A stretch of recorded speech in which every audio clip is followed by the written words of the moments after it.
Hey there guys, my name is Tom, welcome back to my movie channel, and thank you very much for joining me for this, my review of the brand new Harry Potter universe movie, Fantastic Beasts, The Secrets of Dumbledore. If you guys haven't been here before, make sure you hit that subscribe button and ring that notifications bell so that you never miss out on my take on all things movies. So Fantastic Beasts, The Secrets of Dumbledore is the third installment of this trilogy in the Fantastic Beasts series. In this one, Dumbledore is assembling a crew of people like Newt Scamander and Jacob Kowalski and other wizards to take on his lover, now enemy, Gellert Grindelwald, played by Mads Mikkelsen.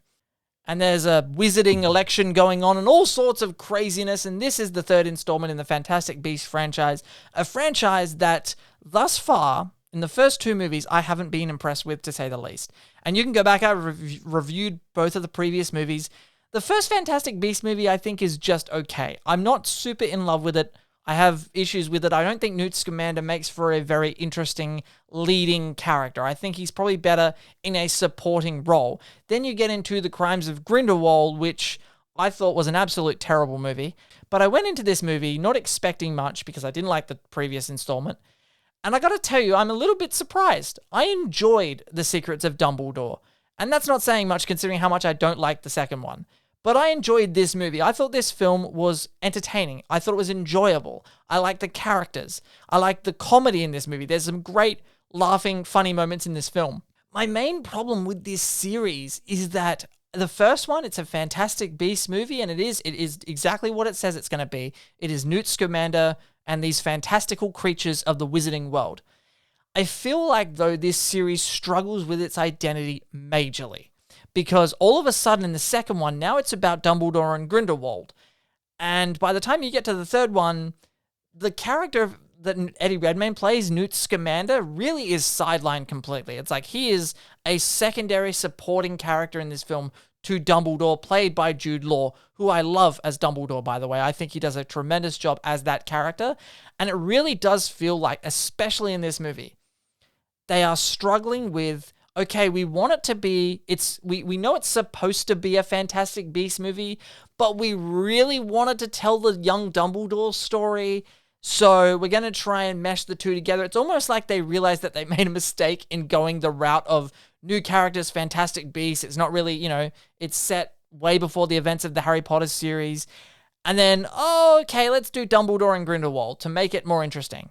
And to be honest, that's the way I think this series should have gone from the start. It should have been a young Dumbledore prequel series from the very get-go. I still don't find Newt Scamander that interesting of a character. I enjoyed him more in this movie because he does play a bit more of that supporting role, and a lot more of the comic relief is given to him, and I think that serves that character well in this movie. There's a great scene of him doing this weird crab walk, which I don't know if it's in the trailers or not, but it's not a major spoiler, but he does this weird crab walk, which really was a funny sequence to watch. But The Secrets of Dumbledore does do a better job of justifying why there's Eddie Redmayne's character and the Fantastic Beasts kind of element in this movie. I still don't love how it ended. I feel like this movie is very anticlimactic. It definitely is very anticlimactic. And it doesn't really feel, you never get the sense, like when you watch the final Harry Potter movie, Deathly Hallows Part 2, right? That Battle of Hogwarts is exciting and thrilling and exhilarating, and it's just an amazing sequence. It's one of my favorite sequences in all of the fantasy sci-fi genre.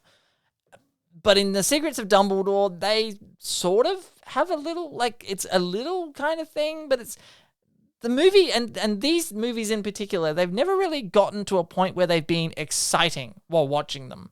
It's just been like, oh yeah, there's CGI stuff happening, But I was never really excited by this movie. I thought it was enjoyable. I thought it was okay. Mads Mikkelsen as Grindelwald, why wasn't he Grindelwald to start with? And I like Johnny Depp as Grindelwald too. I just thought the writing around it was really not great. But Mads Mikkelsen as Grindelwald crushes it. I love Mads Mikkelsen as Grindelwald. Him and Jude Law have great chemistry together. But look, overall, I enjoyed The Secrets of Dumbledore, which is saying a lot because I didn't enjoy the last two movies.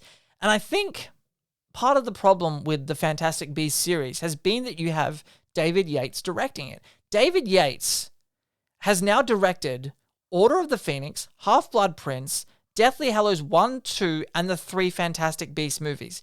He has stayed in this franchise for so long now that I feel like, one director staying on one property for too long and not going and doing other things in between really staggered, their creativity. It just kind of, they just kind of run out of creativity at the end. And I feel like it's time for David Yates to move on from this franchise and we get a new, fresh set of eyes as a director in this Fantastic Beasts universe, because to me, it hasn't been able to recapture the, pun intended, the magic of the Harry Potter movies, the wonder, the imagination of those movies, the inspiration those movies give. But in the Fantastic Beasts movies, they haven't really been able to capture that. I will say this though, anytime I saw, and it's not in it much, but anytime that they cut to a shot of the Hogwarts castle and they play the Harry Potter theme, which happens a couple of times in this movie, look, I'm not going to lie, that music made me really nostalgic. And that made me feel really good while watching this movie. So this movie did try to emotionally manipulate me, and fuck it for doing that, because it knew if it played that theme, I was going to get an erection. That's what was going to happen. Anyway, guys, Fantastic Beasts, The Secrets of Dumbledore is a movie that I enjoyed, which is good because I haven't enjoyed the other two movies. But what did you think of The Secrets of Dumbledore? Did you love it? Did you not love it? Did you like the other two movies? What do you think of this series as a whole? Jump down in the comment section below and let me know your thoughts. Thank you very much for watching, guys. My name is Tom, and I will see you guys next time.